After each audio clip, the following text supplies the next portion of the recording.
بسم اللہ الرحمن الرحیم۔ السلام علیکم میرے پیارے دوستو، شہوات بادشاہوں کو فقیر اور صبر فقیروں کو بادشاہ بنا دیتا ہے۔ دوستو، یوسف علیہ السلام صبر کی بدولت مصر کے بادشاہ ہوئے اور زلیخا خواہشوں کی وجہ سے عاجز و رسوا اور بصارت سے محروم بڑھیا بن گئی۔ وہ اسی لیے کہ زلیخا نے حضرت یوسف علیہ السلام کی محبت میں صبر نہیں کیا تھا، اور اسی طرح اللہ تعالیٰ نے حضرت موسیٰ علیہ السلام پر وحی نازل فرمائی کہ اے موسیٰ، اگر تم چاہتے ہو کہ میں تمہاری زبان پر، تمہارے کلام سے، تمہارے دل میں خیالات سے، تمہاری بدن میں تمہارے روح سے، تمہاری آنکھوں میں نور بصارت سے اور تمہارے کانوں میں سننے کی طاقت سے سب سے زیادہ قریب رہوں، تو پھر محمد صلی اللہ علیہ وسلم پر کثرت سے درود بھیجو۔ اللہ تعالیٰ نے فرمایا ہے، ہر نفس یہ دیکھے کہ اس نے قیامت کے لیے کیا عمل کیے ہیں۔ اللہ تعالیٰ نے فرمایا ہے، اے انسان، تو اچھی طرح سمجھ لے کہ تجھے برائی کی طرف لے جانے والا تیرا نفس تیرا شیطان سے بھی بڑا دشمن ہے، اور شیطان کو تجھ پر تیری خواہشات کی بدولت غلبہ حاصل ہوتا ہے۔ لہٰذا تجھے تیرا نفس جھوٹی امیدوں اور دھوکے میں ڈالے ہے۔ جو شخص بے خوف ہوا اور غفلت میں گرفتار ہوا، وہ اپنے نفس کی پیروی کرتا ہے۔ اس انسان کا ہر دعویٰ جھوٹا ہے۔ اللہ تعالیٰ نے فرمایا ہے، اے انسان، اگر تو نفس کی رضا میں اس کی خواہشوں کی پیروی کرے گا تو ہلاک ہو جائے گا، اور اگر اس کی محاسبہ سے غالب ہوگا تو گناہوں کے سمندر میں ڈوب جائے گا۔ اگر تو اس کی مخالفت سے عاجز آ کر اس کی خواہشوں کی پیروی کرے گا تو یہ تجھے جہنم کی طرف کھینچ کے لے جائے گا۔ لفظ کا لوٹنا بھلائی کی طرف نہیں ہے، بلکہ یہ مصیبتوں کی جڑ، شرمندگی کا کان، ابلیس کا خزانہ اور برائی کا ٹھکانہ ہے۔ تفسیر ابی اللیث رحمۃ اللہ علیہ میں ہے، جب کوئی بندہ آخرت کی چاہت کی وجہ سے اپنی گزری ہوئی زندگی پر غور و فکر کرتا ہے تو یہ فکر کرنا اس کے دل کے لیے غسل کا کام دیتا ہے۔ لہٰذا ہر عقل مند کے لیے ضروری ہے کہ اپنے پچھلے گناہوں کی مغفرت طلب کرے، جن چیزوں کا اقرار کرتا ہے ان میں تفکر کرے اور قیامت کے دن کے لیے توشہ بنائے، امیدوں کو کم کرے اور توبہ میں جلدی کرے، اللہ تعالیٰ کا ذکر کرتا رہے، حرام چیزوں سے بچے اور اپنے نفس کو صبر پر آمادہ کرے، نفس کی خواہشوں کی پیروی نہ کرے، کیونکہ نفس ایک بت کی طرح ہے۔ جو نفس کی پیروی کرتا ہے وہ گویا بت کی عبادت کرتا ہے، اور جو اخلاص سے اللہ کی عبادت کرتا ہے وہ اپنے نفس پر صبر کرتا ہے۔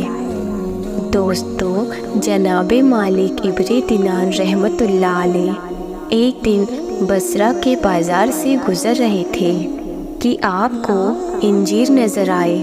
دل ہی دل میں انہیں کھانے کی خواہش ہوئی۔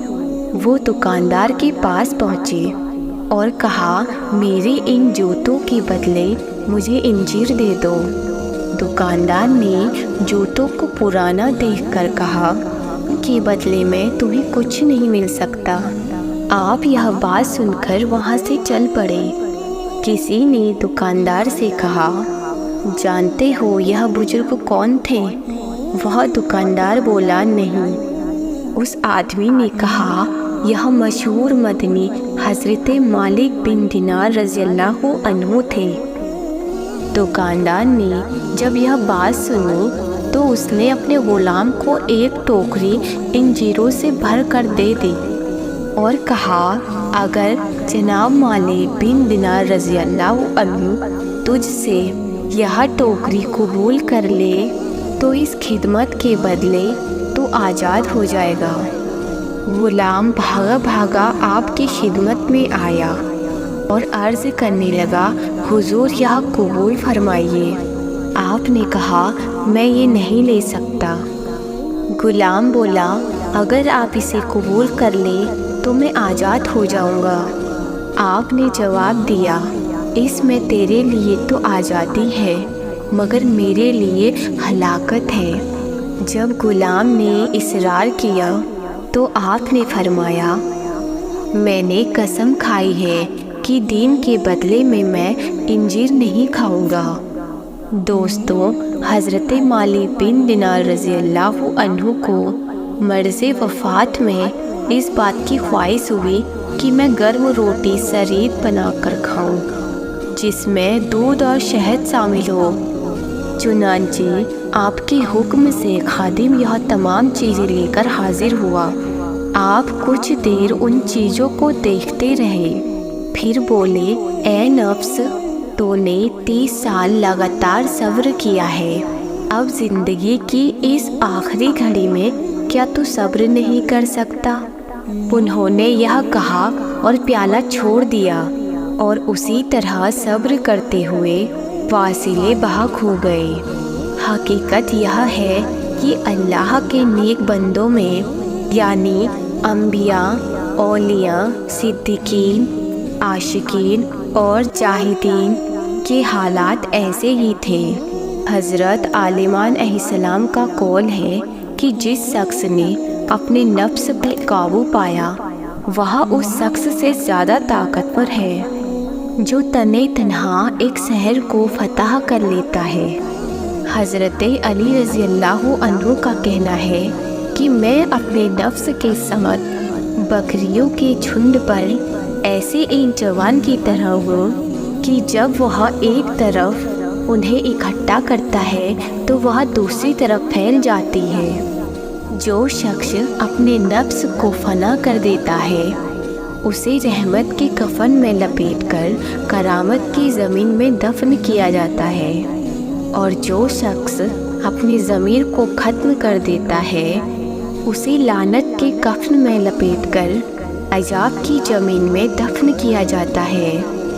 ہمارے نبی کریم صلی اللہ علیہ وسلم نے فرمایا ہے اپنے دلوں کو بھوک سے روشن کرو، اپنے نفس کا بھوک پیاس سے مقابلہ کرو اور ہمیشہ بھوک کے وسیلے سے جنت کا دروازہ کھٹکھٹاتے رہو۔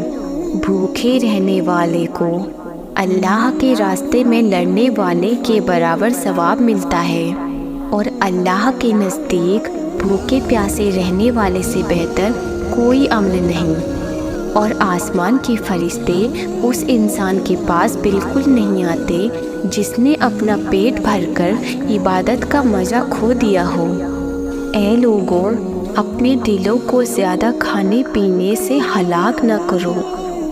جس طرح زیادہ پانی سے کھیتی تباہ ہو جاتی ہے اسی طرح زیادہ کھانے پینے سے دل ہلاک ہو جاتا ہے۔ اے لوگوں، اللہ سے ڈرو، وہ تمہارے تمام اعمال کو دیکھ رہا ہے، اور ساتھ ہی اس کے بتائے ہوئے راستوں میں عمل کرو۔ دوستو، میرا نام ہے ہنا فاطمہ اور آپ دیکھ رہے ہیں ہنا اسلامک 2.0۔ تو دوستو، اگر یہ ویڈیو آپ کو پسند آئی ہو تو ویڈیو کو لائک اور شیئر ضرور کیجیے گا۔ دوستو، ملتے ہیں ایک ایسے ہی نئے انٹرسٹنگ ویڈیو کے ساتھ، تب تک کے لیے اپنی اور اپنی فیملی کا خیال رکھیے گا۔ خدا حافظ دوستو۔